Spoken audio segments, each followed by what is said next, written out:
না বলে চলে গেছে, আর ফোনও তুলছে না। আরে ভাই, এমন কেউ করে নাকি? আরে কমসে কম বলে যাওয়া তো দরকার ছিল। হয়তো কোনো প্রবলেম হবে এই জন্য ধরেনি। তুমি না সব সময় কাম অন, প্রবলেম তো আমাদের হয়েছে, অ্যাট লিস্ট আমাদের বলা দরকার ছিল ওর।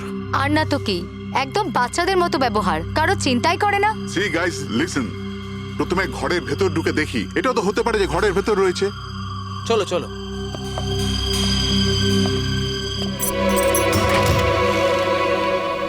এখানে তো অন্ধকার কেন? আমি আলো জ্বালাচ্ছি।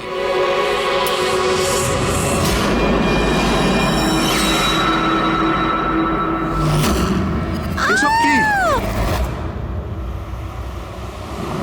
সারিকা, আমার আগে থেকেই মনে হচ্ছিল যে ওই মেয়েটার প্রাণের সংশয় আছে। এই কথাটা আমার হালকাভাবে নেওয়া উচিত হয়নি, ওদের ভরসা করাই উচিত হয়নি। তুমি এত কেন ভয় পাচ্ছ? হয়তো মেয়েটা ঠিকই আছে। তুমি জানো না অভিজিৎ, এই মেয়েটার এমন একটা রোগ আছে যার কারণে যে কোনো সময় ওর জীবন যেতে পারে। কেউ যা খুশি করতে পারে ওর সঙ্গে, কিন্তু ও জানতেই পারবে না। জানতে পারবে না? স্যার, ওকে ঘুমাতে আছে?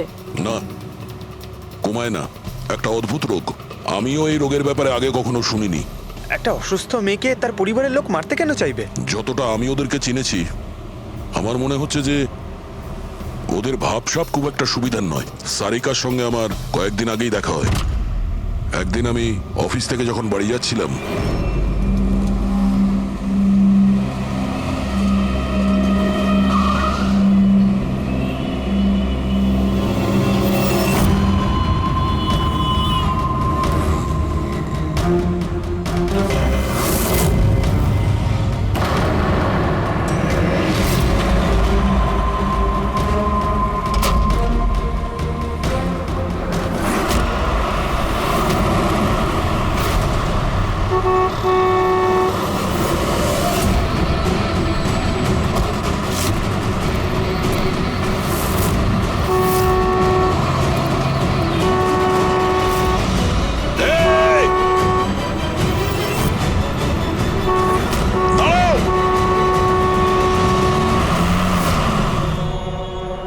কি করছিলে তুমি?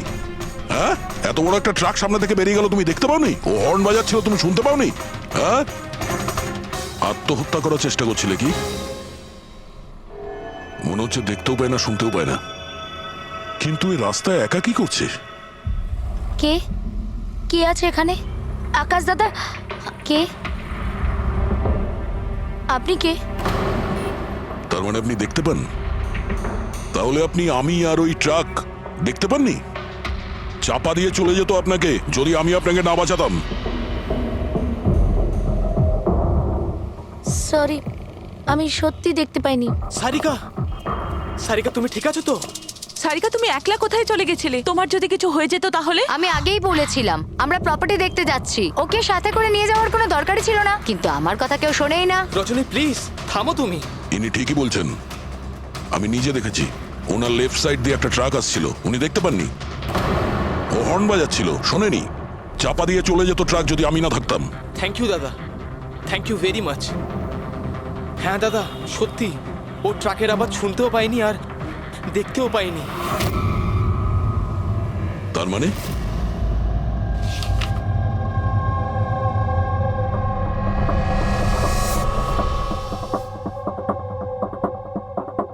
এইসব আপনি, মানে আপনার শুধু জিনিস আর সবার এই এই ডান দিকটা নজরে আসে না, শুধু বাঁ দিকটা নজরে আসে? হ্যাঁ স্যার। তার মানে এই মুহূর্তে আমি আপনার সামনে আছি, আপনি আমার অর্ধেকটা দেখতে পাচ্ছেন, আমার এই ডান দিকটা আপনি দেখতে পাচ্ছেন না? না স্যার, দেখতে পাই না। আমার যত কাছে কেউ থাকুক না কেন, যদি সে আমার বাঁ দিকে দাঁড়িয়ে থাকে তাহলে না আমি তাকে শুনতে পাই আর না দেখতে পাই স্যার। আমার এই সমস্যাটা রয়েছে স্যার, হেমি স্পেশাল নেগলেক্ট। এই রোগের কারণের জন্য স্যার আমার মাথা লেফট সাইড রেজিস্টার করতে পারে না স্যার, শুধুমাত্র ডান দিকটাই বুঝতে পারি আমি স্যার। সেই জন্য আপনি এইসব পেন্টিংস, এই লোকজন, সবার ডান দিকটাই দেখতে পাই আমি স্যার। তাহলে এই এই অসুখের কোনো ট্রিটমেন্ট নিশ্চয়ই আছে। আর আপনারা আপনারা ওনাকে রাস্তায় যেতে দিলেন কি করে? আপনারা তো জানতেন যে ওনার সঙ্গে কি হচ্ছে, তারপরেও যদি কিছু হয়ে যেত ওনার। স্যার আপনি বলুন স্যার, ওর তো নিজের বুদ্ধি ব্যবহার করার দরকার ছিল। ওর কি দরকার ছিল রাস্তায় একা যাবার? আর এ কোনো ছোট বাচ্চা নাকি যে 24 ঘন্টা ওকে নজরে রাখতে হবে? ইনফ্যাক্ট আমরা এর জন্য একটা বেবি সিটার রেখে নিই যে 24 ঘন্টা ওর দিকে নজর রাখবে। এখন এসব বলে কি হবে? হ্যাঁ, ভুল আমাদের হয়েছে, এটা তোমরা মানো আর না মানো আমি মানি। Sir, I am so sorry sir. Sir, এই ভুল আর দ্বিতীয়বার আর হবে না। সারিকা আমার ছোট বোন, আর এর খেয়াল রাখা আমার দায়িত্ব স্যার। কারেক্ট। এরপর থেকে এরকম কোনোদিন হবে না। আর তাছাড়া এখন তোমার ওষুধ খাওয়ার সময় হয়েছে না, চল ওষুধ খাবে। স্যার এটা তো খুবই ভয়ঙ্কর রোগ। যদি কেউ ওর লেফট সাইডে সোজাসুজি অ্যাটাক করে তাও ও বুঝতে পারবে না। এক্স্যাক্টলি, এই ব্যাপারটাতেই আমার ভয়। এক তো এই অসুখ, তার উপরে কোটি টাকার সম্পত্তির একলা ওয়ারিশও। সারিকার মা বাবা একটা অ্যাক্সিডেন্টে মারা গেছে, সারিকা বেঁচে গেছে, কিন্তু ওর এই হেমি স্পেশাল নেকলেট অসুখ হয়ে গেছে। ওর আশেপাশেও দেখভাল করার জন্য তো অনেক লোক আছে, কিন্তু তার মধ্যে জানি না কতজন আছে যারা সৎভাবে ওর ভালো চায়। এরকম কেন মনে হচ্ছে তোমার? অভিজিৎ, ওই উইল অনুযায়ী সারিকার পরে পুরো সম্পত্তি এই আত্মীয়দেরই পাওয়ার কথা। আর আমার প্রথম থেকেই এদেরকে খুব একটা ভালো লাগছে না। আর এই কিছুদিন আগে আমি ওর বার্থডে পার্টিতে গেছিলাম। চলো সারিকা, এবার কেকটা কাটো। দাদা আর 2 মিনিট ওয়েট করে যাই, দয়া স্যার হয়তো চলে আসবেন। আমি ওনাকেও ইনভাইট করেছি। অন্তত আমাদেরও বলতে পারতে। আরে কে কি বললো না ভাই? Oh I am so sorry, আসতে একটু দেরি হয়ে গেল। Many many happy returns of the day, happy birthday. I will take it, দাও। আপনি আপনাকে ঠিক চিনতে পারলাম না। আমি বলছি, এ হলো কৃতি। সারিকার মতো পেশেন্টদেরকে হ্যান্ডেল করার জন্য ইনি ট্রেনিং নিয়েছেন, আর আমি ইনাকে 24 ঘন্টা সারিকার সাথে থাকার জন্য অ্যাপয়েন্ট করেছি। আশা করি আপনি সারিকাকে নিয়ে আর চিন্তিত হবেন না। একদম। আর আমাদেরও মনে হয় যে কৃতি থাকলে সারিকা সেফ থাকবে। অ্যাবসলিউটলি। আমারই ভুল হয়েছে, শুধু আমার ভুল। আমার সারিকাকে ওদের ভরসায় ছাড়া উচিত হয়নি। আমার মেরে দিয়েছে হয়তো ওরা ওকে। বাড়ি এসে গেছে।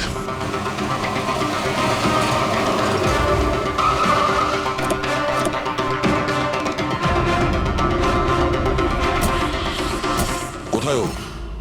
হ্যাঁ, কি করেছো তোমরা ওর সাথে? স্যার আমরা তো জানি না কি হয়েছে, আমরা তো কিছুই করিনি স্যার। এক মিনিট, কি হয়েছে কি এখানে? স্যার, ড্রয়িং রুমের অবস্থা দেখে আমরা এতটাই ভয় পেয়ে গেছি যে আমরা ভিতরে যাইনি। আগে এটা বলো, সারিকা কোথায়?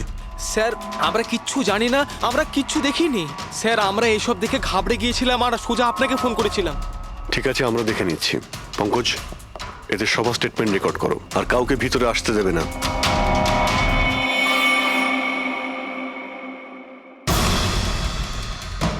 সারিকা, সারিকা, কেউ আছেন?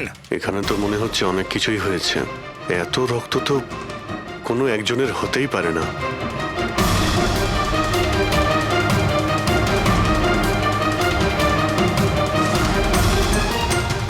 স্যার,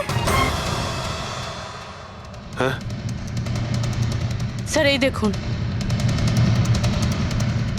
কেউ লুটপাট করার জন্য ঢুকেছিল, কিন্তু টাকা নিয়ে বেরোতে পারেনি। যেই ওকে বাধা দেওয়ার চেষ্টা করেছিল তার উপরেই আক্রমণ করে। স্যার, লাশ। সারিকা?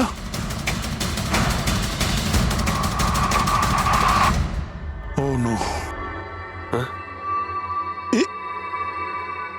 মানালি তো এ। এরপর থেকে এরকম কোনোদিন হবে না। আর তাছাড়া এখন তোমার ওষুধ খাওয়ার সময় হয়েছে না। সারিকার ছোট বৌদি, জয়ন্তর স্ত্রী। তাহলে ও কোথায় আছে?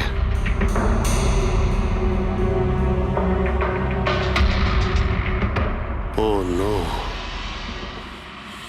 দয়া,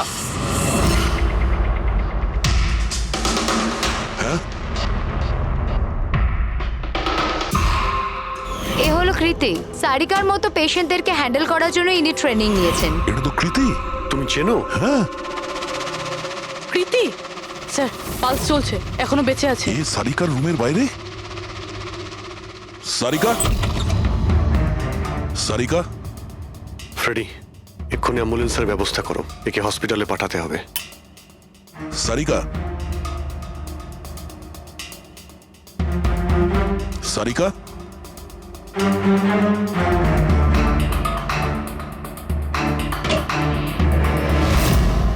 সারিকা, সারিকা, অভিজিৎ,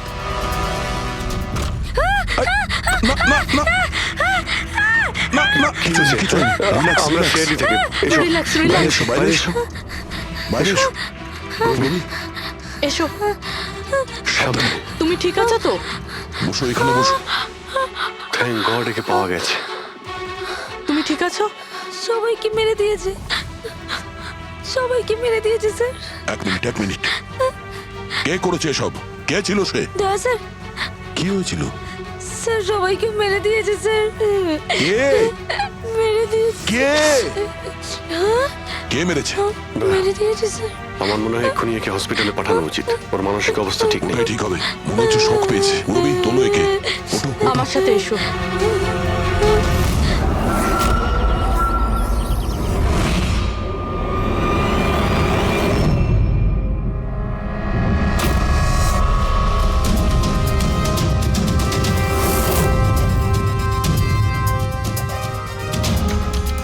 স্যার আপনি আমাকে ঘরে কেন যেতে দিচ্ছেন না?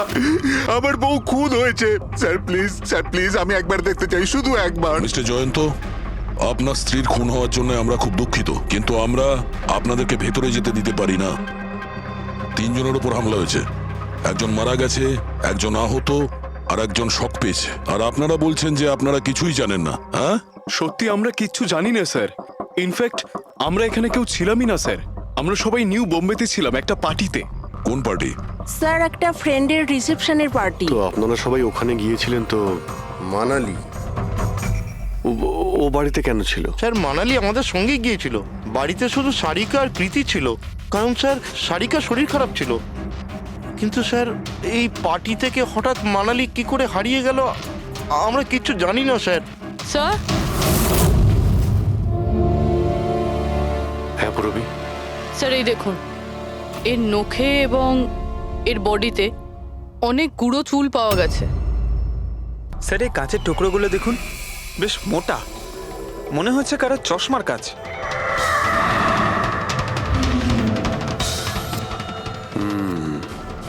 চশমারই মনে হচ্ছে। রেখে দাও সাবধানে।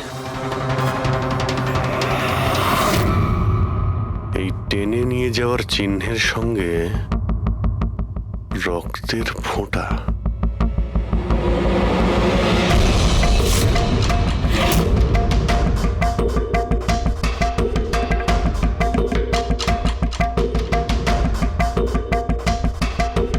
এখানে এতটা রক্ত, মানে এখানে এসে দাঁড়ায় আর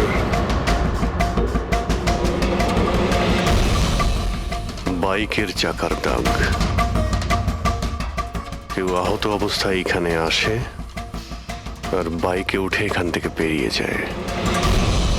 আচ্ছা একটা কথা বলুন তো, আপনাদের মধ্যে বাইক কার কাছে আছে? বাইক? না স্যার বাইক তো কারুর কাছে নেই, আমাদের সবার কাছে নিজের পার্সোনাল গাড়ি আছে স্যার। এই বাড়িতে টোটাল 5টা কার আছে স্যার। কিন্তু অভিজিৎ, এটা কেন জিজ্ঞাসা করছো? কারণ কেউ খুবই আহত অবস্থায় বাইকে উঠে এখান থেকে চলে গেছে, আর আমার পুরো বিশ্বাস যে খুনি সেই। আই থিঙ্ক এর জবাব সারিকাই দিতে পারবে। ওর জ্ঞানটা একবার ফিরে আসুক।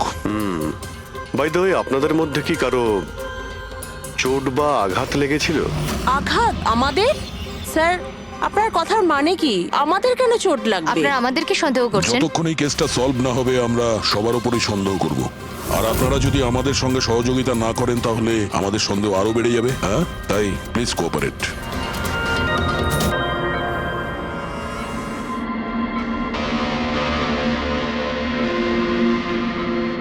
সারিকা,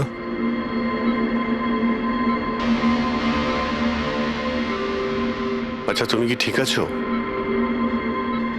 অভিজিৎ, সারিকা, দয়া স্যার, তুমি ঠিক আছো? স্যার মানালি বৌদি আর কৃতি স্যার, কৃতি ঠিক আছে, কিন্তু মানালি মারা গেছে। সামলে কৃতি।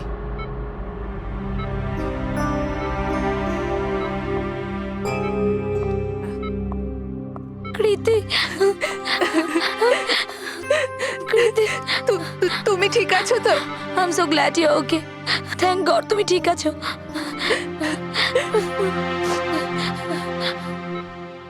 আচ্ছা, কাল এক্স্যাক্টলি কি হয়েছিল তুমি বলতে পারবে?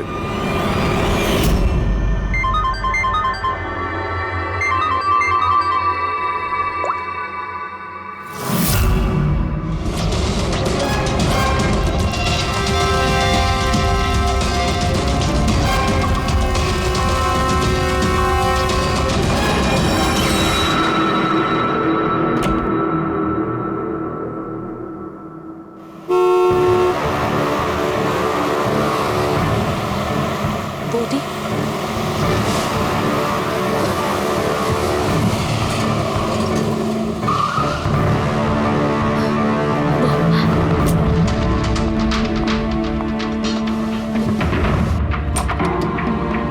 সারিকা,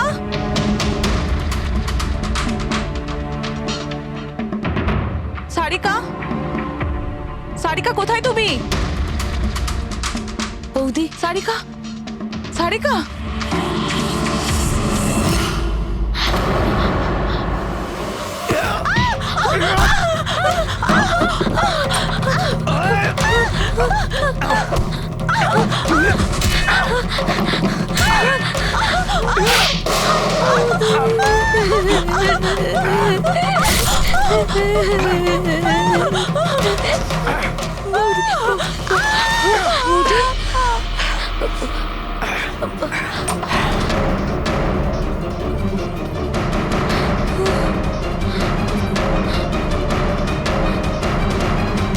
কৃতি, কৃতি, কৃতি।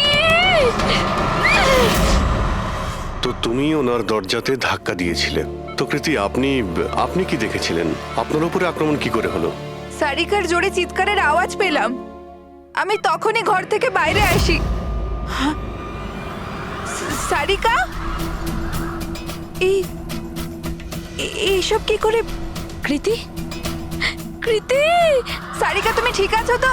কৃতি, আমি আমার রুমে। কৃতি, আমি এখানে। Okay okay okay Sarika, you don't worry, I am coming. Kriti সাবধানে, খুনি এখনো বাড়িতেই আছে। খুনি? সারিকা, তুমি ওকে দেখেছো যে কৃতির ওপর হামলা করেছে? হ্যাঁ স্যার, আমি দেখেছিলাম। সারিকা, সারিকা, কৃতি, কৃতি,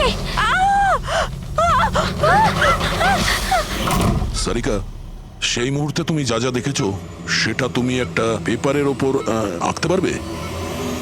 হ্যাঁ স্যার, যখন আমি ওনাকে মানালি বৌদির পেছনে দেখেছিলাম তখন খুব ভয় পেয়ে গেছিলাম। আমি শুধু ওই মুখটার একটা ঝলক দেখতে পেয়েছিলাম স্যার। যখন আমি আবার দেখি তো তখন আমি শুধু হাতটুকু দেখতে পাই। কৃতি আমার দিকে আসছিল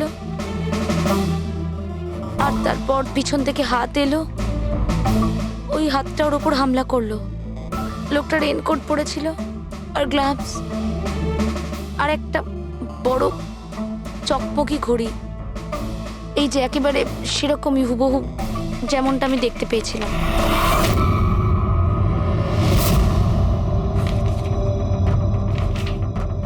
আই হোপ এই অর্ধেক ছবিগুলো দিয়ে আপনারা কিছু উপকার পেয়ে যাবেন হয়তো। চিন্তা করো না, এই অসম্পূর্ণ ছবিটা আমরা কমপ্লিট করব। ফেডরিক, মনোহরের কাছে এই পেন্টিং গুলো নিয়ে যাও আর বলো যে এই স্কেচ যেন কমপ্লিট করে।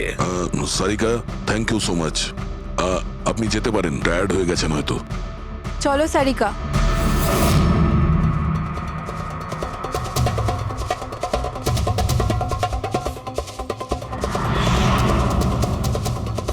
এই লোকটাকে তো আগে কখনো দেখিনি স্যার। হতে পারে শুধু এই কাজের জন্যই হায়ার করা হয়েছিল। আর ঠিক সময়ে মানালি ওর প্ল্যানটা ভেস্তে দিল। খুব খুব মন দিয়ে দেখো এই স্কেচটা।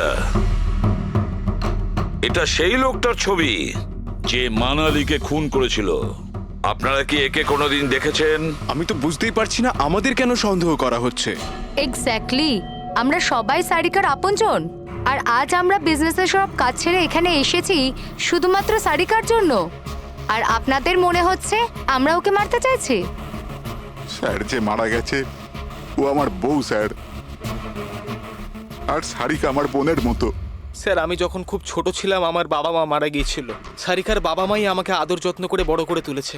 আমি আজ যা কিছু হয়েছি ওনাদের দুজনের জন্যই হয়েছি। আর স্যার আমি সারিকাকে আমার নিজের প্রাণের চেয়েও বেশি ভালোবাসি। এক্স্যাক্টলি, এক তো আমরা ওর জন্য নার্স রাখলাম, আর আপনারা সবাই আমাদেরকেই সন্দেহ করছেন। হ্যাঁ, সন্দেহ করছি তোমাদের সবাইকে। আমি নিজের চোখে দেখেছি কতটা ভালোবাসো তোমরা ওকে। আপনারা সবাই ভালোভাবেই জানেন যদি ওই বেচারির কিছু হয় তাহলে ওর কয়েকশো কোটি টাকার সম্পত্তির তোমাদের সবার মধ্যে ভাগ হবে।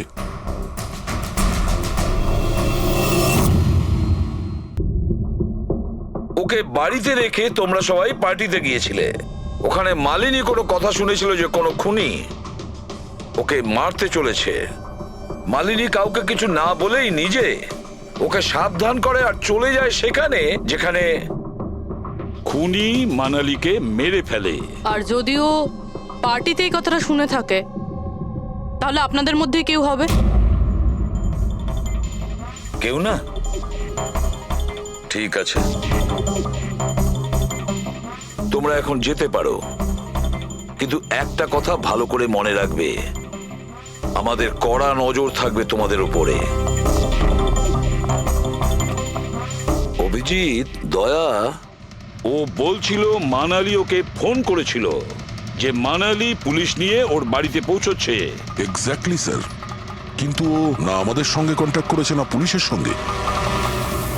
হতে পারে কেউ ওর পিছু নিয়েছিল, তাই হয়তো ভয় পেয়ে গিয়েছিল। একটা কাজ করি আমরা, পঙ্কজ, পুরবী, ওই পার্টিতে যে কয়জন লোক এসেছিল ওদের প্রত্যেকের নাম আর ফোন নাম্বার বের করো, আর খোঁজ নাও ওই রাতে মানালির বাড়ির আশেপাশে ওদের মধ্যে কার ফোন অ্যাক্টিভ ছিল।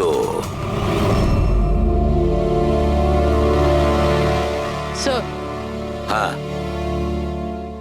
স্যার ওই রাতে ওখানে 250 লোক ছিল, কিন্তু স্যার একজন হচ্ছে ঈশান। ওই রাত্রেও পার্টিতে ছিল, আর ওখান থেকে ও সারিকার বাড়ির দিকে গেল যখন মানালি পার্টি ছেড়ে গেল। আর ফোন ওখানেই বন্ধ হয়ে যায় ওদের বাড়িতে। স্যার আর একটা আজব ঘটনা ঘটেছে।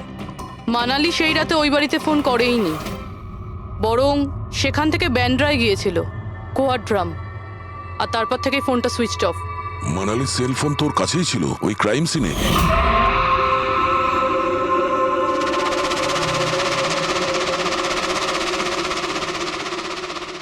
Switch off? আচ্ছা, এমনটা নয় তো যে ওই ফোনটা আসলে ঈশানের ফোন, ভুল করে ওখানে পড়ে গিয়েছিল? মানে ঈশান সেই রাতে সারিকা ভিলা এসেছিল। ডাকো ঈশানকে বিউরোতে। স্যার আমি করেছিটা কি? আমাকে এখানে কেন ডাকা হয়েছে? ঈশান, একটু আপনার চশমাটা খুলবেন? চশমা? স্যার এটা তো উইদাউট নাম্বারের চশমা, এটা তো আমি রেগুলার পড়ি না। ডক্টর সালুকের কাছে নিয়ে যাও এটা। স্যার আমাকে এটা তো বলুন আমি করেছিটা কি?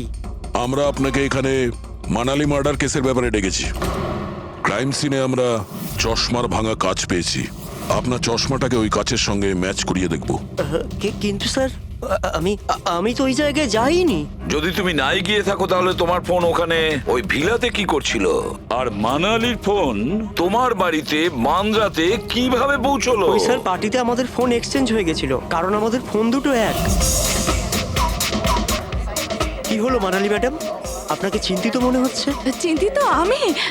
না তো, আসলে আমি ওই জয়ন্ত আর আকাশকে খুঁজছিলাম। আপনি ওদের কোথাও দেখেছেন?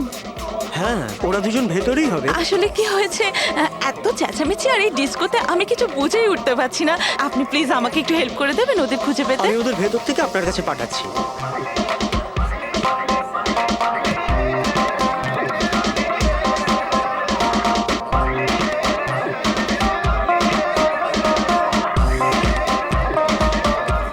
মানালি? ঈশান, তুমি তো বলছিলে মানালি খুঁজছে আমাদের। কোথায় মানালি? আরে এক্ষুনি তো এখানেই ছিলেন মানালি, কি জানি কোথায় চলে গেলেন। ওই দিকটা কি দেখি, চলো। স্যার আমার ফোন সুইচ অফ ছিল। এই জন্য আমি মানালিকে বলতে পারি। সেই কারণে মানালি পুলিশকে ফোন করতে পারেনি। স্যার আমাকে বিশ্বাস করুন, আমি খুন করিনি। খুনি না হলেও খুনির সঙ্গী তো হতে পারো, যে ওখানে ওই পার্টিতে উপস্থিত ছিল। তুমি পার্টিতে মালিনীর সমস্ত কথা শোনো, আর যখনই মানালি ওখান থেকে বেরোয় তুমি মানালির পিছু নাও। কোনো কায়দা করে তুমি মানালির ফোন তোমার বাড়ি ব্যান্দ্রাতে পাঠিয়ে দিলে, আর ওখানে পাওয়া চশমার কাঁচের টুকরো, আমাদের সন্দেহ ওটা তোমার চশমার রিপোর্ট তো আমরা পেয়েই যাব আমাদের ফরেন্সিক ল্যাব থেকে। ঈশান শুধু ঈশানের কাছে কোনো কারণ নেই, কিন্তু সবার কাছেই কোনো না কোনো কারণ আছে সারিকাকে মারার জন্য। দিয়া আর অভয়, এদের দুজনের তো টাকার খুব প্রয়োজন ছিল, হতে পারে এরা দুজন করেছে। আর এদের প্রত্যেকের কাছে একটাই অজুহাত আছে যে ওরা রিসেপশনের পার্টিতে ছিল। স্যার এরা সবাই ওই রিসেপশন পার্টিতে প্রেজেন্ট ছিল, কিন্তু কোনো একজন খুনিকে ফোন করে সারিকা ভিলায় যেতে বলেছিল লেফট দিয়ে, যাতে সারিকা কিছু বুঝতে না পারে।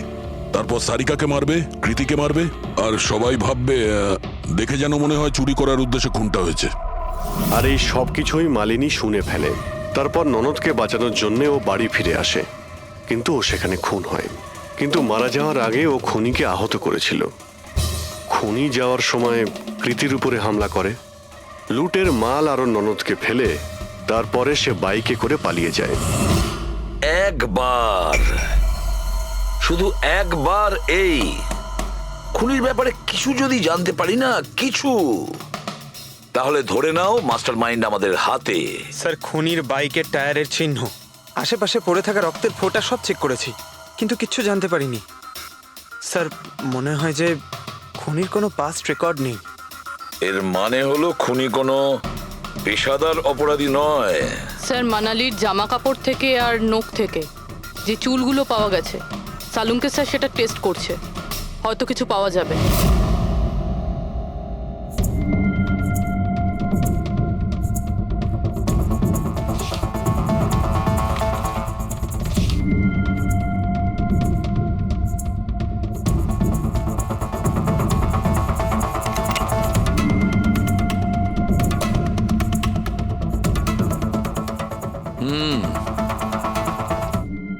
আমার আন্দাজ একদম ঠিক ছিল, এবার শুধু ডিএনএ রিপোর্টটা দরকার। হ্যাঁ সালুকে বস, হ্যাঁ একটা কথা ঠিক যে ঈশান খুনি নয়, কারণ ক্রাইম স্পট থেকে এই যে চশমার লেন্সের ভাঙা টুকরো পাওয়া গেছে, এইগুলো ঈশানের চশমার সঙ্গে ম্যাচ করছে না। এক তো ঈশানের চশমার পাওয়ার 0, আর দ্বিতীয়ত ঈশানের যে চশমাটা তার লেন্সগুলো একদম নর্মাল, কিন্তু এই লেন্সটা ফটোক্রোম্যাটিক, মানে রোদের সঙ্গে রং পাল্টায়। আচ্ছা, ওই যে রক্ত পাওয়া গিয়েছিল ওই বাইকে টায়ারের মার্কের কাছে, সেটা কি খুনির রক্ত? হ্যাঁ, ওই রক্তটা খুনিরই, যার বয়স 25 থেকে 30 বছরের মধ্যে। আর মানালির নখে যে চুলটা পাওয়া গেছে ওটা নিশ্চয়ই খুনির।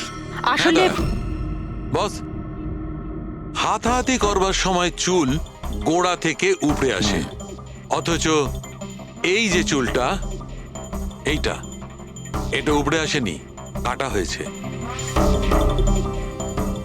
আর এইটা দেখো স্ক্রিনে, যতগুলো চুল আছে সব আলাদা আলাদা রকমের, কোনো চুল সিধে, কোনোটা কোঁকড়ানো, আর ওগুলো রং দেখো, প্রত্যেকটা চুলের রং আলাদা, কোনোটা কালো, কোনোটা ব্রাউন, কোনোটা ডার্ক ব্রাউন, আর ওই গোল্ডেনও আছে। এই চুলগুলো একটা লোকের হতেই পারে না।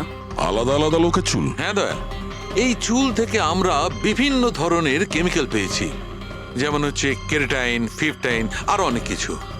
আমার মনে হচ্ছে না যে এই চুলগুলো কোনো একজন লোকের মাথার চুল। Hello, oh good, very good, thank you very much, good news, bye. DNA টেস্টের রিপোর্ট, এই রিপোর্ট এই বিষয়টা কনফার্ম করছে যে এই যে চুলগুলো সেগুলো কোনো একজন ব্যক্তির চুল নয়। যে লোকটার ড্রেসের ওপর আলাদা আলাদা চুল আছে, আলাদা আলাদা লোকের কাটা চুল, সেই লোক কোনো বড় সেলুনে কাজ করে, হেয়ার স্টাইলিস্টের।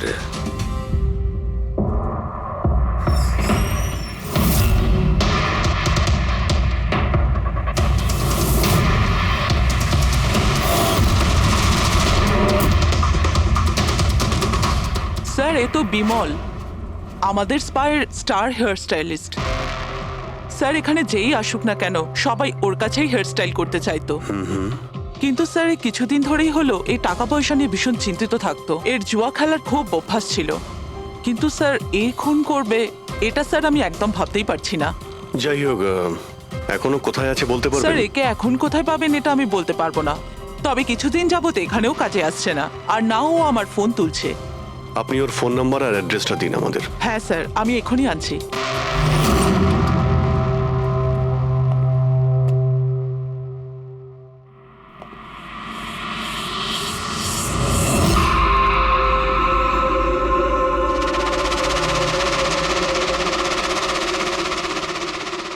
ও নো, এ তো গেছে। বিষ খেয়েছে। এখানে আঘাত লেগেছে আর এই কাঁধেও নখের চিহ্ন। মানে এই হলো সেই যে মানালিকে খুন করেছে। দেখো কিছু পাওয়া যায় কিনা।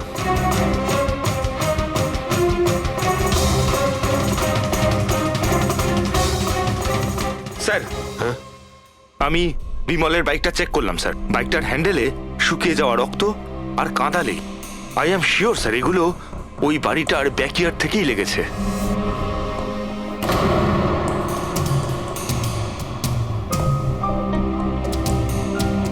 স্যার, স্যার এই ভেঙে যাওয়া চশমা আর এই রেনকোট পেয়েছি। রেনকোটে রক্ত লেগে আছে।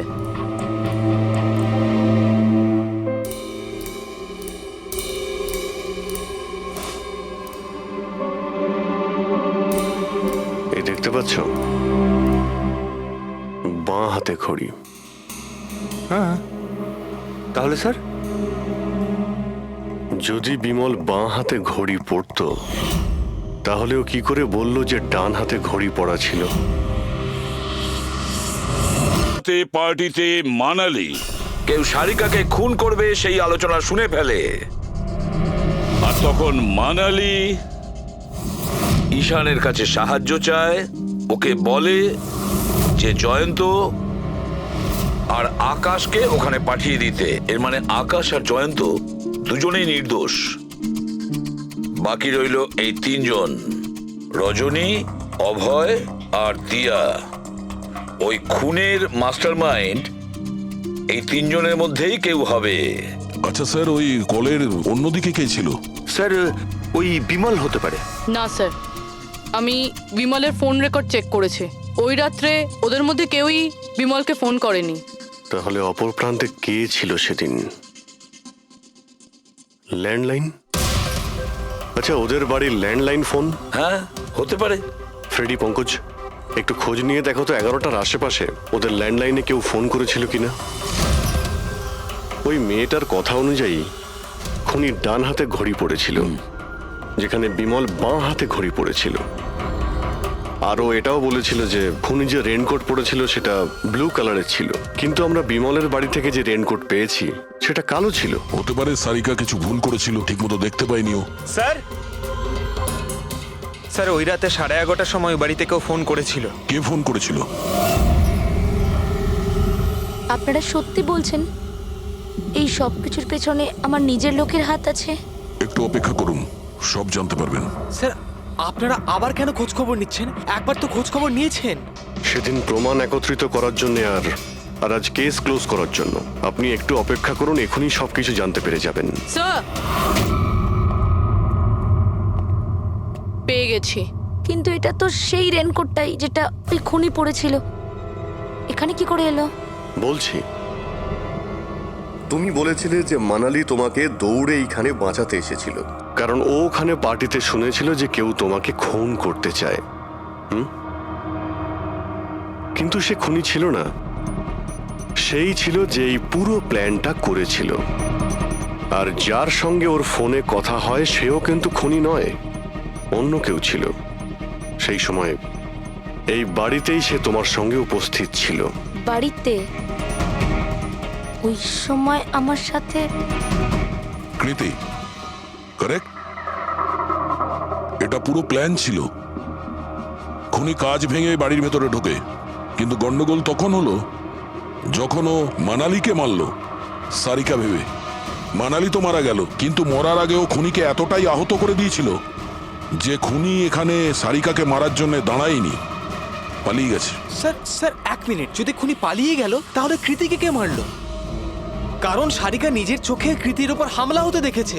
হ্যাঁ আমি দেখেছিলাম, ওই হাতটা এলো আর ও কৃতির ওপর হামলা করেছিল। হামলা তো হয়েছে, কিন্তু করলোটা কে?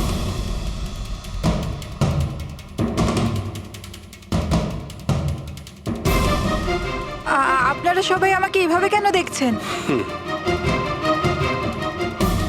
এর উত্তর তো শুধু তুমিই দিতে পারবে কৃতি। ও রাত ঠিক 10:30টার সময় শুয়ে পড়েছিল। আর মানালি কাউকে ফোনে কথা বলতে শুনেছিল রাত 11:10 আর সেই ফোনটা এসেছিল এই বাড়ির ল্যান্ডলাইনে।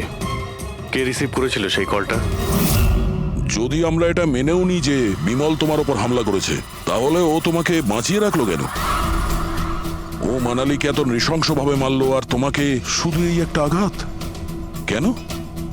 ও সারিকাকে কেন মারলো না? আর এই চুরি করা টাকা ছেড়ে পালালো কেন?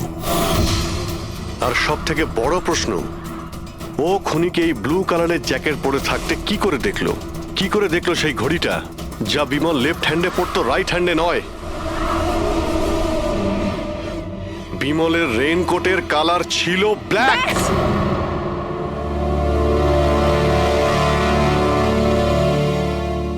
ঠিক চিনেছেন আপনারা। ওই হামলা আমি নিজেই করেছিলাম।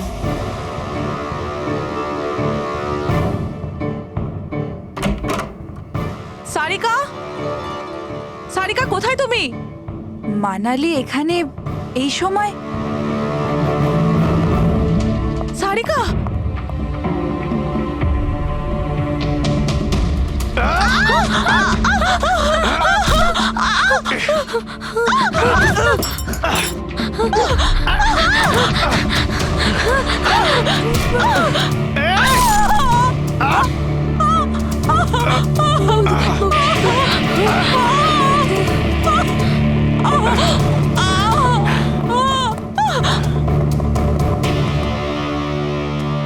কৃতি,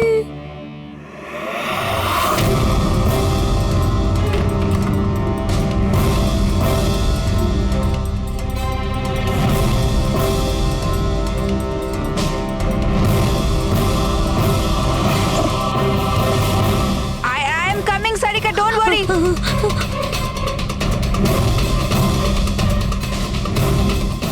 কৃতি, কারণ আমি চাইনি কেউ আমার উপর সন্দেহ করুক। আর তুমি যখন এত কিছু বলেই দিলে, তখন ওই মাস্টার মাইন্ডের নামটাও বলে দাও। হ্যাঁ, আর তুমি যদি বলো ওর নামটা আমি বলে দিই, যে মানালিকে মেরেছে আর সারিকাকে মারতে পারতো। কি রজনী দেবী, আপনি জানেন আমরা কার কথা বলছি? রজনী তুমি? হ্যালো, কিলার শার্প 11:30টায় পৌঁছে যাবে। সারিকার খেলা শেষ, যে কোনো মূল্যে করতেই হবে। ওই আমার বাকি টাকাটা? তুমি তোমার পয়সা পেয়ে যাবে। ওকে।